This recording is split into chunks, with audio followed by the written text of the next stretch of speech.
अस्सलाम वालेकुम स्टूडेंट्स, मैं हूं मोहम्मद अशरफ और आप देख रहे हैं हमारा यूट्यूब चैनल ए कोचिंग सेंटर। तो स्टूडेंट्स, इससे पहले वाली वीडियो में हमने chapter number 15 kinetic molecular theory के पहले 5 न्यूमेरिकल्स को बड़ी डिटेल्स में सॉल्व किया था। तो इसके रिमेनिंग 5 न्यूमेरिकल्स जो है वो हम अब आज के लेक्चर में डिस्कस करेंगे और बड़ी डिटेल्स में हम उन्हें डिस्कस करेंगे। ठीक है, आपने वीडियो को लास्ट तक देखना है। अगर कोई बात आपको समझ ना आए तो कमेंट सेक्शन में जाकर वो आप बात हमसे पूछ सकते हैं। ठीक है स्टूडेंट्स, तो आइए स्टार्ट करते हैं। तो न्यूमेरिकल नंबर 6 की स्टेटमेंट जैसा कि आपको स्क्रीन के ऊपर शो हो रही होगी, तो अगर आप उसको पढ़ें तो वो कहता है कि हमारे पास नाइट्रोजन गैस है और वो कहता है कि 28 ग्राम पर मोल आ रही है। इसका मतलब है कि वो कहते हैं कि अगर 28 ग्राम का हमारा 1 मोल बनता है नाइट्रोजन गैस का। ठीक है, दोबारा सुन लें, 28 ग्राम होती हैं तो हमारा क्या बन रहा है, 1 मोल बन रहा है नाइट्रोजन गैस का। वो कहता है कि फिर मुझे ये बताएं 100 ग्राम्स के कितने मॉली या मोल्स बनेंगे। 28 ग्राम का एक है तो 100 ग्राम के कितने मोल्स बनेंगे ये मुझे बताएं। दूसरा नेक्स्ट पार्ट में वो कहता है कि अगर हमारे पास टेम्परेचर 20 सेल्सियस गिवन हो और प्रेशर 1.01 क्रॉस 10⁵ पास्कल है, जैसा कि स्क्रीन के ऊपर शो भी हो रहा है, तो उसका आप मुझे वॉल्यूम भी फाइंड करके दें। 2 पार्ट की सूरत में उसने ये क्वेश्चन दिया हुआ है। तो आइए बड़ी डिटेल्स के साथ इसको स्टार्ट करते हैं। तो सबसे पहले हम इसका डाटा बना लेते हैं। न्यूमेरिकल नंबर ये हमारे पास 15.6 है। तो डाटा बनाते हैं स्टूडेंट्स इसका।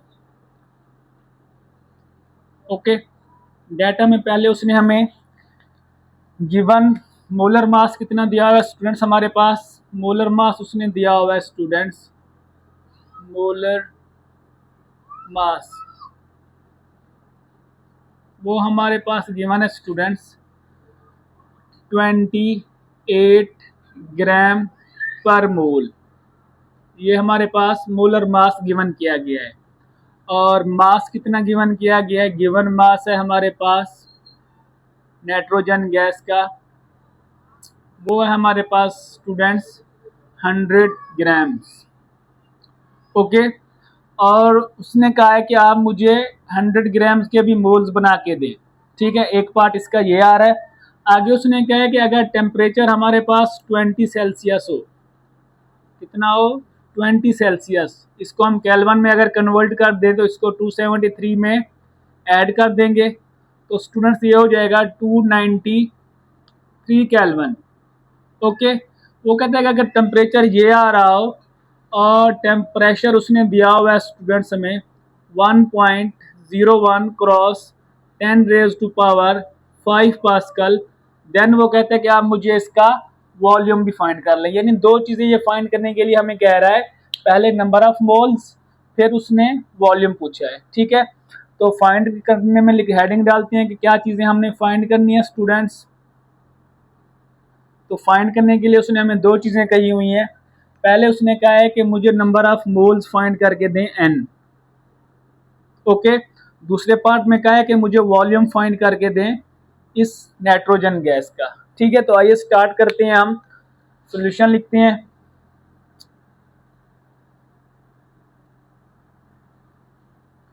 ओके स्टूडेंट्स, अब देखें पहले पार्ट में उसने कहा है कि नंबर ऑफ मोल्स फाइंड करके दें। नंबर ऑफ मोल्स फाइंड करने के ना 2 मेथड होते हैं, आपने केमिस्ट्री के स्टूडेंट्स जानते होंगे कि नंबर ऑफ मोल्स हम 2 कंडीशन या 2 फार्मूलाज को इस्तेमाल करके फाइंड करते हैं।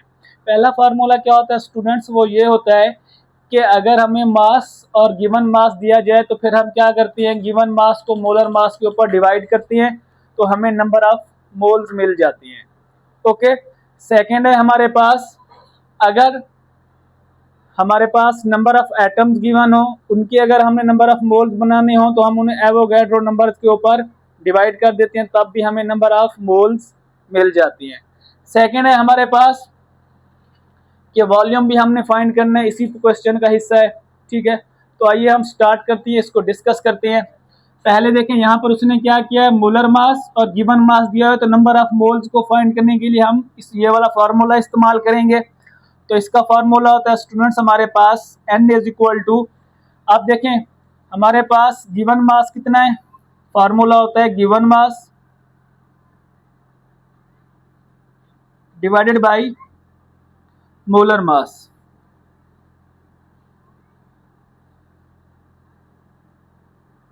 ओके, अब इसमें वैल्यूज पुट करती हैं हम, ठीक है। इसकी वैल्यूज क्या आ जाएंगी हमारे पास, गिवन मास कितना है स्टूडेंट्स, गिवन मास है हमारे पास 100 और मोलर मास कितना आ रहा है 28 ग्राम।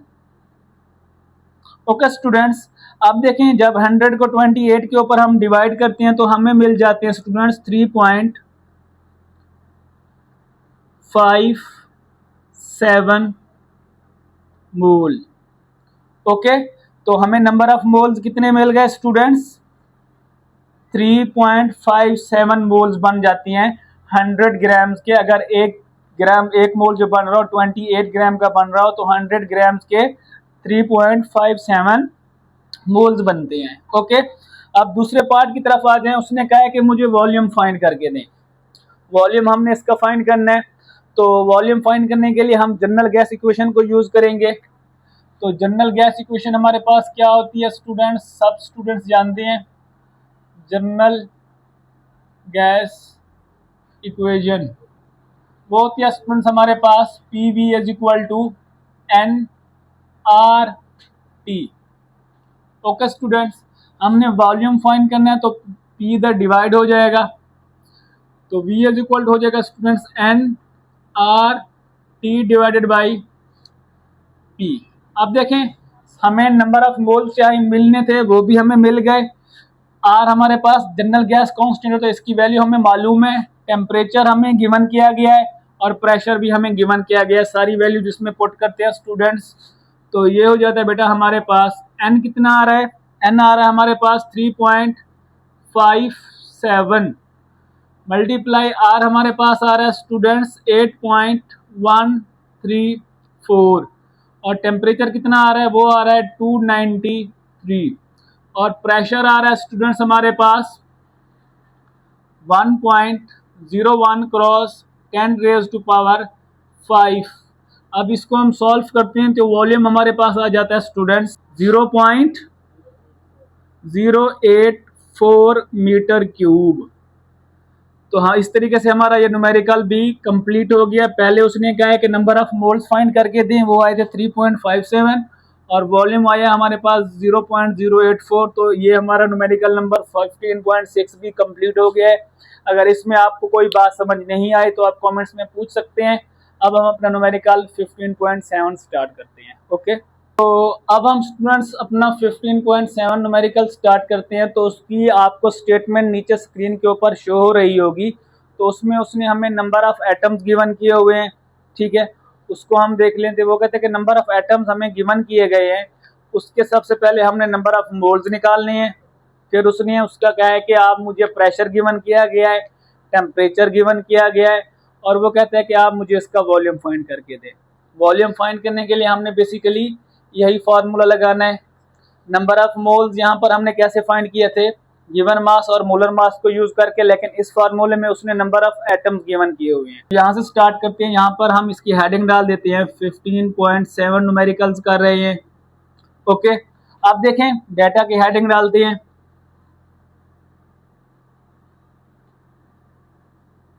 अब उसने हमें क्या गिवन किया हुआ है, सबसे पहले उसने हमें नंबर ऑफ एटम्स गिवन किए हुए हैं, ठीक है।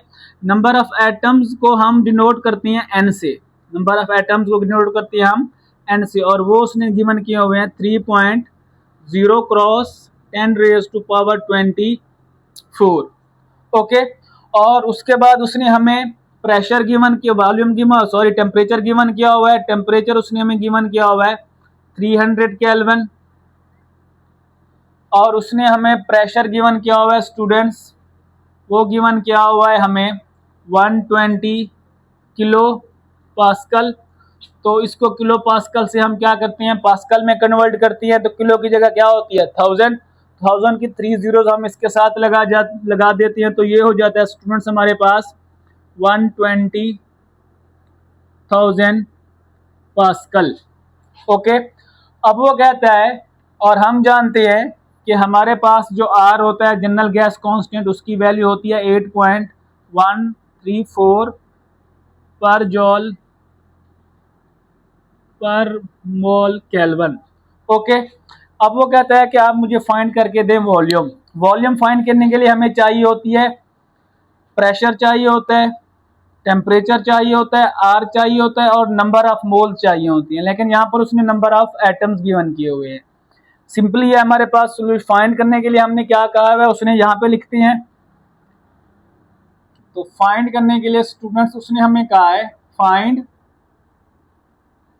वॉल्यूम। वॉल्यूम हमने फाइंड करना है स्टूडेंट्स। सॉल्यूशन लिखते हैं हम इसका।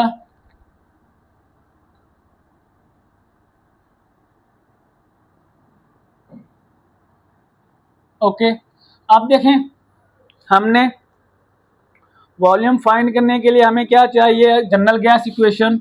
तो यहाँ पर लिख देते हैं जनरल गैस इक्वेशन, और वो क्या है हमारे पास P V is equal to N R T. अब हमें वॉल्यूम फाइंड करना है तो पी इधर क्या हो जाएगा डिवाइड, तो वॉल्यूम इज इक्वल टू हो जाएगा N R T divided by P. अब ये तीनों चीजें हमें गिवन की गई हैं, आर भी गिवन किया गया है, टेम्परेचर भी गिवन किया गया है और प्रेशर भी यहाँ पे गिवन किया गया है। सिर्फ नंबर ऑफ मोल्स देने के बजाय उसने नंबर ऑफ एटम्स दिए गए हैं। तो सबसे पहले हम एन निकालते हैं, ठीक है। तो यहाँ लिखते हैं फॉर एन, और नंबर ऑफ मोल्स हम क्या करेंगे, कैसे निकालते हैं, नंबर ऑफ एटम्स को डिवाइड करते हैं एवोगैड्रोस नंबर के ऊपर। इसका फार्मूला होता है n अपॉन एन ए, ठीक है। n हमारे पास नंबर ऑफ एटम्स होते हैं और एन ए एवोगैड्रोस नंबर का सिंबल है। तो इसमें वैल्यू पुट करते हैं स्टूडेंट्स। n हमारे पास आ रहे हैं 3.0 क्रॉस 10 रेज टू पावर 24, और एवोगैड्रोस नंबर होते हैं हमारे पास 6.02 क्रॉस 10 रेज टू पावर 23। तो ये हो जाएगा स्टूडेंट्स, हमारे पास नंबर ऑफ मोल्स आ जाएंगे 4.98 मोल्स आ जाएंगे, ठीक है। हमारे पास नंबर ऑफ मोल्स कितने आ गए, नंबर ऑफ एटम से 4.98। हमें एन की वैल्यू चाहिए थी, एन की वैल्यू हमें मिल गई है। तो इस फॉर्मूले में पुट करते हैं स्टूडेंट्स, तो हमारे पास इसका आंसर हो जाएगा, ठीक है। अब देखें हमारे पास V इज इक्वल टू ये आ रहा है हमारे पास फार्मूला। अब देखें नंबर ऑफ मोल्स हमें कितने मिले हैं 4.98,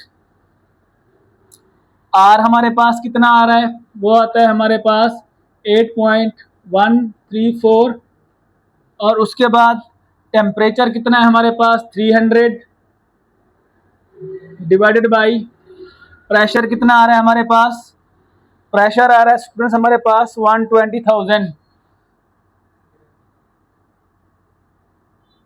अब डिवाइड करते हैं तो हमें वॉल्यूम मिल जाएगा 0.101 मीटर क्यूब। ये आ रहा है स्टूडेंट्स हमारे पास वॉल्यूम दिस न्यूमेरिकल, ओके। और ये हमारे पास न्यूमेरिकल 15.7 भी कंप्लीट हो गया स्टूडेंट्स। अब आप इन दोनों न्यूमेरिकल्स का अगर स्क्रीनशॉट लेना चाहें तो वो भी ले सकते हैं, ठीक है। और अगर आप नोट करना चाहें वो भी नोट कर सकते हैं, ठीक है। फिर मैं इसको रेज कर देता हूँ और हम करेंगे अपना न्यूमेरिकल नंबर 8 स्टार्ट, ठीक है स्टूडेंट्स। तो अब हम डिस्कस करते हैं न्यूमेरिकल नंबर 8। पहले 7 न्यूमेरिकल्स हमने कर लिए, ठीक है ना। तो न्यूमेरिकल नंबर 8 की स्टेटमेंट नीचे आपको स्क्रीन के ऊपर शो हो रही होगी। उसमें उसने हमसे कहा है कि आप मुझे root mean square velocity find करके दो। रूट मीन स्क्वायर वेलोसिटी का फार्मूला होता है हमारे पास 3p upon density under root, ठीक है ना। तो अब यहाँ पर जो आप अगर स्टेटमेंट को देखें तो यहाँ पर उसने हमें टेम्परेचर भी गिवन किया हुआ है। टेम्परेचर आप लिखें या मेंशन करें या ना करें कोई नहीं, क्योंकि रूट मीन स्क्वायर वेलोसिटी में ये हमारे लिए मैटर नहीं करता। लेकिन इसमें उसने टेम्परेचर हमें 1 एटमॉस्फेयर दिया हुआ है, और जो उसने हमें डेंसिटी दी हुई है वो दी हुई है 8.99 क्रॉस 10 रेज टू -2 kg पर मीटर क्यूब दी हुई है डेंसिटी ऑफ हाइड्रोजन। और वो कहता है कि आप मुझे इसकी root mean square velocity find करके दें। तो आइए सबसे पहले हम इसका डाटा बनाते हैं, और ये न्यूमेरिकल हमारे पास 15.8 है, ओके स्टूडेंट्स। डाटा की हेडिंग डालते हैं। अब देखें सबसे पहले उसने हमें क्या कहा हुआ है कि उसने टेम्परेचर गिवन किया गया, आप मेंशन करें as well as good, as नहीं भी करते तो कोई इशू नहीं। लेकिन उसने हमें प्रेशर दिया हुआ है 1 एटमॉस्फेयर। और हमने कहा है कि हम न्यूमेरिकल्स में क्या करते हैं, इसको पास्कल में चेंज करते हैं। तो स्टूडेंट्स ये हो जाता है हमारे पास 1 मल्टीप्लाई बाई 1.01 क्रॉस 10⁻⁵ पास्कल।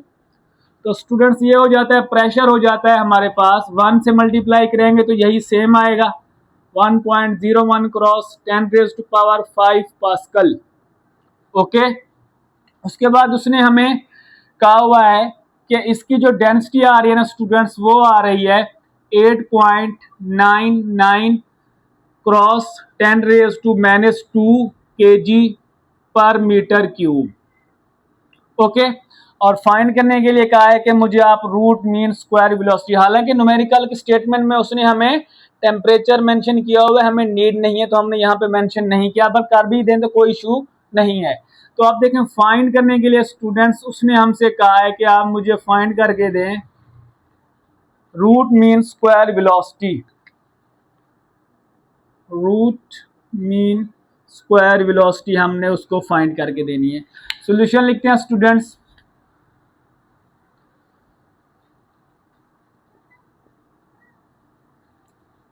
तो रूट मीन स्क्वायर वेलोसिटी का हमारे पास जो फॉर्मूला होता है students, according to pressure equation, अगर आपने पढ़ी हुई हो तो वो होता है हमारे पास √3p डिवाइडेड बाई ρ। अब इसमें वैल्यूज पुट करते हैं हम। अब देखें 3, प्रेशर कितना आ रहा है हमारे पास 1.01 क्रॉस 10⁻⁵, और डेंसिटी हमारे पास कितनी आ रही है 8.99 क्रॉस 10⁻⁻²। ओके, अब हमारे पास ये वेलोसिटी आ जाती है स्टूडेंट्स 1835.86 मीटर पर सेकेंड।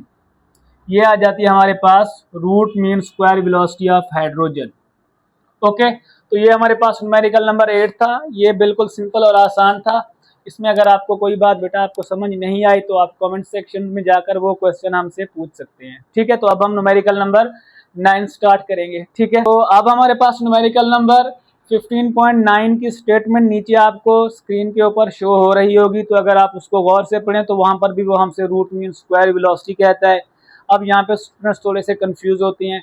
यहाँ पर जो हम रूट मीन स्क्वायर वेलोसिटी का फॉर्मूला इस्तेमाल करेंगे स्टूडेंट्स, तो वो होता है हमारे पास 3kT/m अंडर रूट, और यहाँ पर हमने इस्तेमाल किया था 3p/ डेंसिटी। ठीक है ना, तो अब यहाँ पर जो उसने डाटा प्रोवाइड किया उसके अकॉर्डिंग हमने root mean square velocity find करी है। अब उसमें अगर स्टेटमेंट को आप गौर से पढ़ें तो उसने हम सबसे पहले हमें टेम्परेचर बताया हुआ है 500 केल्विन, और उसके बाद उसने मास ऑफ प्रोटॉन बताया हुआ है 1.67 क्रॉस 10⁻⁻27 kg। अब वो हाइड्रोजन के कह रहा है, हाइड्रोजन के लिए प्रोटॉन का मास ये कह रहा है। प्रोटॉन का तो वैसे एक फिक्स होता है ये मास, लेकिन हाइड्रोजन में 2 प्रोटॉन होते हैं, ये बात याद रखिएगा, हम यहाँ पे यूज करेंगे। और उसके बाद उसने हमें बोल्ट्जमैन कांस्टेंट के लिए दिया हुआ है वैल्यू, वो होती है बोल्ट्जमैन कांस्टेंट की वैल्यू नीचे शो हो रही है, वो हो रही है 1.38 क्रॉस 10⁻³ ठीक है ना, हमारे पास आ रही है। अब हम क्या करते हैं, स्टार्ट करते हैं इसकी वैल्यूज को स्टूडेंट्स।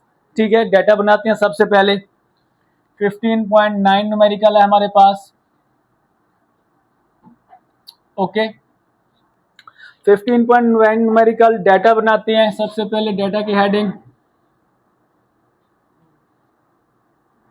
ओके स्टूडेंट्स, तो डाटा में हम क्या करेंगे, सबसे पहले उसने हमें टेम्परेचर गिवन किया हुआ है।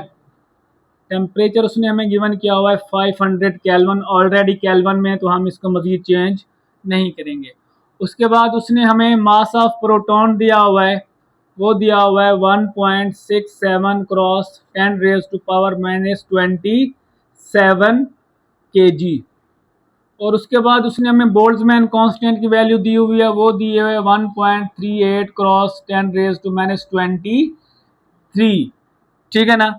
अब इसके बाद हमें क्या करना है, हमने इसको फाइंड करना है। ये हमारे पास आ रही है जॉल पर मोल पर केल्विन। ठीक है, उसके बाद उसने हमसे कहा हुआ है के अब मुझे इसकी root mean square velocity find करके दें। लेकिन यहाँ पे स्टूडेंट्स क्या करते हैं, फार्मूले में इस्तेमाल करते हुए m की वैल्यू यही पुट कर देती हैं। तो यहाँ पर आप ध्यान रखिएगा, उसने एक प्रोटॉन की मास बताया है और हाइड्रोजन में हमारे पास नंबर ऑफ प्रोटॉन्स 2 होते हैं। तो जब हम वैल्यू पुट करेंगे तो हम m को 2 से मल्टीप्लाई करा के पुट करेंगे। ओके, तो अब फाइंड करने के लिए उसने हमें क्या कहा हुआ है, find root mean square velocity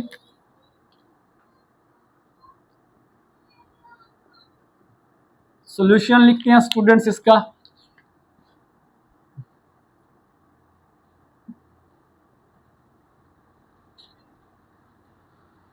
root mean square velocity, तो स्टूडेंट्स वो होती है हमारे पास 3kT डिवाइडेड बाई m। अब यहाँ पर स्टूडेंट्स आप क्या करें, यहाँ पर हमारे पास mass of number of proton जो हाइड्रोजन में होते हैं स्टूडेंट्स वो 2 होती हैं। तो यहाँ पर हम m को क्या कराते हैं, 2 से मल्टीप्लाई करा देते हैं। फॉर्मूला पहले हमने लिखा, फिर 2 क्यों लिखा, क्योंकि मास ऑफ प्रोटॉन जो हाइड्रोजन में होती हैं वो 2 होती हैं, तो हमने इसको 2 से मल्टीप्लाई करा दिया। अब इसमें वैल्यू पुट करते हैं स्टूडेंट्स। अब देखें 3, टेम्परेचर आ रहा है हमारे पास, सॉरी के की वैल्यू आ रही है हमारे पास 1.38 क्रॉस 10 रेज टू पावर -23, और उसके बाद टेम्परेचर आ रहा है हमारे पास स्टूडेंट्स 500 डिवाइडेड बाई, ठीक है ना, 2, और मास आ रहा है हमारे पास स्टूडेंट्स, ये आ रहा है 1.67 क्रॉस 10 रेज टू पावर -27। तो हम इसको सॉल्व करते हैं तो हमारे पास आंसर आ जाता है स्टूडेंट्स 2489.49 मीटर पर सेकेंड। ये आ जाती है हमारे पास root mean square velocity of hydrogen in that case. इसमें अगर आपको कोई बात समझ नहीं आई तो आप कमेंट्स में जाकर वो क्वेश्चन हमसे पूछ सकते हैं, तो इंशाल्लाह हम उसका आपको लाजमी रिप्लाई करेंगे। ठीक है, अब हम अपना न्यूमेरिकल नंबर ये हमारे पास 8 था, ये हमारे पास 9 है, तो हमारे पास बाकी एक न्यूमेरिकल रह गया स्टूडेंट्स, वो हम फाइंड करते हैं। वो थोड़ा सा लेंथी है बिल्कुल आसान, लेकिन थोड़ा सा लेंथी डेरिवेशन है, 4 चीज़ें उसमें वो डिमांड करता है, तो उसको हम इस वाइट बोर्ड को रेज करके दोबारा करेंगे। अगर आप इसका स्क्रीनशॉट लेना चाहें तो ले सकते हैं नोट्स बनाने के लिए। ठीक है, तो मैं इसको रेज करने लगा हूँ। हम स्टूडेंट्स अपना लास्ट न्यूमेरिकल डिस्कस करने लगे हैं 15.10। ये थोड़ा सा लेंथी न्यूमेरिकल है बिल्कुल सिंपल और आसान। हम इसको सिंपल करके समझते हैं। इसमें वो हमसे पहले पूछता है कि एवरेज काइनेटिक एनर्जी फाइंड करके दें डिफरेंट 2 टेम्परेचर्स के ऊपर। ठीक है, और उसके बाद वो कहता है कि आप मुझे काइनेटिक एनर्जी पर मॉलिक्यूल फाइंड करके दें 2 डिफरेंट टेम्परेचर्स के ऊपर। ये 4 चीज़ें वो डिमांड करता है। बिल्कुल सिंपल और आसान है, डाटा बनाते हैं ऐसे सॉल्व हो जाएगा, बिल्कुल सिंपल और आसान है। ठीक है, आपने बस लास्ट तक देखना है कंसंट्रेशन से। ओके, तो आप देखें न्यूमेरिकल है हमारे पास स्टूडेंट्स 15.10, बिल्कुल लास्ट न्यूमेरिकल है हमारे इस चैप्टर का। ओके, तो उसने दिया हुआ है हमें डाटा में हम लिखते हैं जो चीज़ें,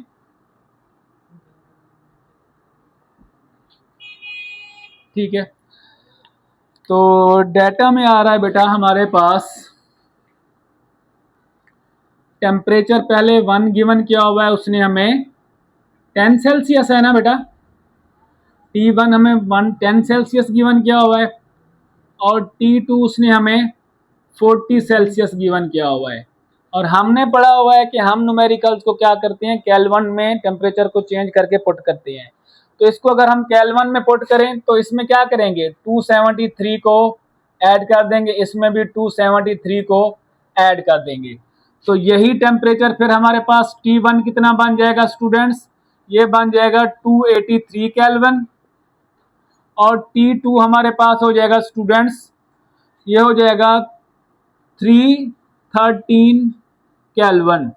ये अब हमने टेम्परेचर ये वाले यूज करनी है जब हम न्यूमेरिकल स्टार्ट करेंगे, इनको हमने यूज नहीं करना। ठीक है, अब उसके बाद उसने हमसे यहाँ पर जो चीजें आगे यूज करेंगे न्यूमेरिकल्स में, एक तो हम बोल्ट्जमैन कांस्टेंट को इस्तेमाल करेंगे, उसकी वैल्यू होती है हमारे पास 1.38 क्रॉस 10⁻⁻23 जॉल पर मोल पर केल्विन। ओके, उसके बाद हमने जनरल गैस कांस्टेंट इस्तेमाल करना है, उसकी भी वैल्यू होती है हमारे पास 8.134, वो भी होती है हमारे पास पर जॉल मोल पर केल्विन। ओके, अब उसने हमसे फाइंड करने के लिए ना दो चीजें कही हुई है, ठीक है। पहले वो कहता है कि मुझे एवरेज काइनेटिक एनर्जी फाइंड करके दें इन दो डिफरेंट टेम्परेचर्स के ऊपर। फिर वो कहते हैं कि एवरेज काइनेटिक एनर्जी पर मॉलिक्यूल्स फाइंड करके दें इन दो डिफरेंट टेम्परेचर्स के ऊपर, ठीक है। टोटल 4 चीजें पूछता है वो हमसे, तो अब फाइंड करना है हमने। फाइंड करने के लिए स्टूडेंट्स उसने हमें कहा हुआ है एवरेज काइनेटिक एनर्जी, ये फाइंड करनी है। उसके बाद उसने कहा है एवरेज काइनेटिक एनर्जी पर मोल, ये फाइंड करनी है हमने। ये दो चीजें कह रहा है और इन दो डिफरेंट टेम्परेचर्स के ऊपर हमने फाइंड करके देनी है। तो इसका सोल्यूशन स्टार्ट करते हैं, बिल्कुल सिंपल और आसान है। तो हमने एवरेज काइनेटिक एनर्जी, ठीक है ना, इन दो डिफरेंट टेम्परेचर्स के ऊपर भी फाइंड करनी है, और हमने क्या फाइंड करना है, एवरेज काइनेटिक एनर्जी पर मोल भी हमने फाइंड करनी है। ओके, तो यहाँ पर सबसे पहले हम kinetic energy, average kinetic energy find करते हैं स्टूडेंट्स। वो होती है हमारे पास 3kT/2। अब इसमें टेम्परेचर आप देखें डिफरेंट दिए हुए हैं, तो हमने अलग अलग टेम्परेचर के लिए फाइंड करनी है। तो एट T1 टेम्परेचर 1 के लिए फाइंड करते हैं स्टूडेंट्स, तो ये हो जाएगा 3 K की वैल्यू आ रही है हमारे पास 1.38 क्रॉस 10⁻⁻23 आ रही है K की वैल्यू, और T1 हमारे पास क्या आ रहा है स्टूडेंट्स, वो आ रहा है 283 डिवाइडेड बाई 2। तो हमारे पास इसका आंसर आ रहा है स्टूडेंट्स 586 क्रॉस 10⁻⁻21 जॉल। ये आ रही है हमारे पास एट टेम्परेचर T1 के ऊपर। आप क्या करते हैं, एट टेम्परेचर T2 फाइंड करते हैं स्टूडेंट्स। सेम वैल्यूज वही रहेंगे, बस टेम्परेचर की वैल्यू चेंज कर देते हैं स्टूडेंट्स। तो वो हो जाएगा हमारे पास 3 क्रॉस 1.38 क्रॉस 10⁻⁻23। अब टेम्परेचर की सिर्फ वैल्यू चेंज करनी है, वो कितनी आ रही है 313 डिवाइडेड बाई 2। तो इसका आंसर आ रहा है स्टूडेंट्स हमारे पास 6.48 क्रॉस 10⁻⁻21 जॉल। ठीक है, ये आ गई हमारे पास काइनेटिक एनर्जी एट 40 यानी दूसरे टेम्परेचर के ऊपर। तो हमने क्या फाइंड की, average kinetic energy at T1, average kinetic energy at T2। अब उसने कहा है दूसरी डिमांड में एवरेज काइनेटिक एनर्जी पर मोल फाइंड करनी है, और टेम्परेचर T1 के ऊपर अलग फाइंड करनी है, average kinetic energy per mole at temperature T2 के ऊपर अलग फाइंड करनी है। तो यहाँ पे लिखते हैं, थोड़ा सा डिफरेंस है। अब देखें हम क्या करते हैं, काइनेटिक एनर्जी पर मोल, इसका फॉर्मूला हो जाएगा हमारे पास, बस हमने क्या करना है, K की जगह R लगा देना है 3RT divided by 2। Values put करते हैं, 3R की वैल्यू होती है हमारे पास 8.134, और टेम्परेचर अब यहाँ पर ना एट T1 लिखिएगा, एट T1 पहला टेम्परेचर हमारे पास कितना आ रहा है स्टूडेंट्स, वो आ रहा है 283 डिवाइडेड बाई 2। तो ये हो जाएगी हमारे पास एनर्जी पर मोल 352657 जॉल पर मोल, ये हमारे पास एट टेम्परेचर T1 आ गई, और पर मोल। आप दूसरे टेम्परेचर के ऊपर पर मोल काइनेटिक एनर्जी फाइंड करते हैं, उसके लिए भी बस यहाँ पर क्या करेंगे, टेम्परेचर को चेंज करेंगे स्टूडेंट्स। तो हम यहाँ लिखते हैं एट टी टी। तो इसके लिए क्या करेंगे, बाकी सेम वैल्यू वही रहेंगी, बस टेम्परेचर चेंज हो जाएगा। इसके लिए होगा 3 क्रॉस 8.134 क्रॉस 313, क्योंकि टेम्परेचर चेंज हुआ है, डिवाइडेड बाई 2। तो हमारे पास इसका आंसर आ जाता है students 3901 जॉल kinetic energy per mole at temperature 2। ठीक है स्टूडेंट्स, तो चारों आंसर हमने फाइंड कर लिए हैं। Kinetic energy per mole at temperature T1, kinetic energy per mole at temperature T2, average kinetic energy per mole eight T1, एक answer ये रहा, और उसके बाद average kinetic energy at T2, उसका आंसर ये रहा। चार चीजें उसने पूछी थी और चारों हमने उसको फाइंड करके दे दी। अगर इसमें आपको कोई बात समझ नहीं आई तो स्टूडेंट्स कमेंट सेक्शन में जाकर वो हमसे पूछ सकते हैं, तो इंशाल्लाह हम आपको उसका लाजमी रिप्लाई करेंगे। ठीक है, तो हम नेक्स्ट लेक्चर में नेक्स्ट टॉपिक को डिस्कस करेंगे। अगर अभी तक आपने हमारे चैनल को सब्सक्राइब नहीं किया तो काइंडली सब्सक्राइब कर दें, ताकि हर आने वाले न्यूमेरिकल और मोस्ट इंपॉर्टेंट टॉपिक्स की वीडियो आप तक पहुंचती रहे।